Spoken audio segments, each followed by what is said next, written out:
dagger with an ivory hilt.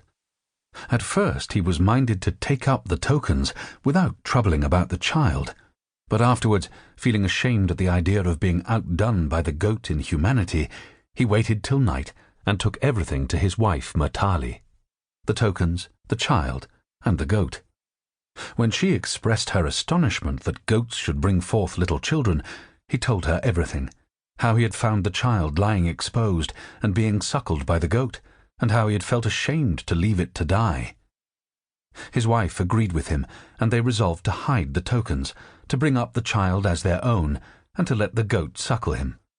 Further, they decided to call him Daphnis, that the name might have a more pastoral sound.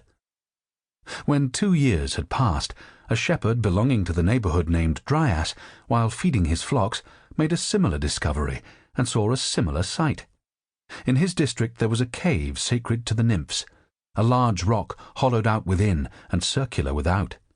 Inside were statues of the nymphs, carved in stone, with feet unshod, arms bared up to the shoulders, hair falling down over the neck, a girdle around the waist, and a smile on the face. To judge from their attitude, you would have said they were dancing. The dome of the grotto was the centre of this mighty rock. Water gushing from a fountain formed a running stream. A beautiful meadow extended in front of the cave, the soft and abundant herbage of which was nourished by the moisture of the stream. Within were to be seen hanging up milk pails, flutes, pipes, and reeds, the offerings of the older shepherds.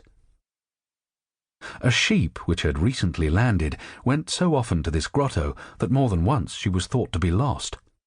Dryas, wishing to punish her and make her stay with the flock to feed as before, twisted a bough of pliant osier into a collar in the form of a running noose, and went up to the rock in order to snare her.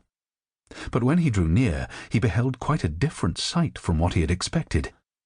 He saw the sheep giving her teat just like a human being for a copious draught of milk to a child, which, without a cry, eagerly shifted its clean and pretty mouth from one teat to the other, while the sheep licked its face, after it had had enough. It was a female child, and by its side also lay swaddling clothes and tokens, a cap interwoven with gold, gilded shoes, and gold-embroidered anklets. Thinking that what he had found was sent from heaven, and being moved to pity by the example of the sheep, he took the child up in his arms, put the tokens in his wallet, and prayed to the nymphs that he might be permitted to bring up their suppliant happily. Then, when it was time to drive back his flock, he returned home, told his wife what he had seen, showed her what he had found, and bade her adopt and bring up the child as her own, without telling anyone what had happened.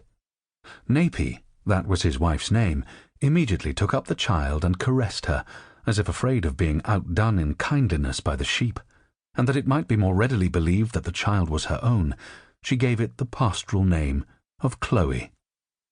The 2 children soon grew up, more beautiful than ordinary rustics.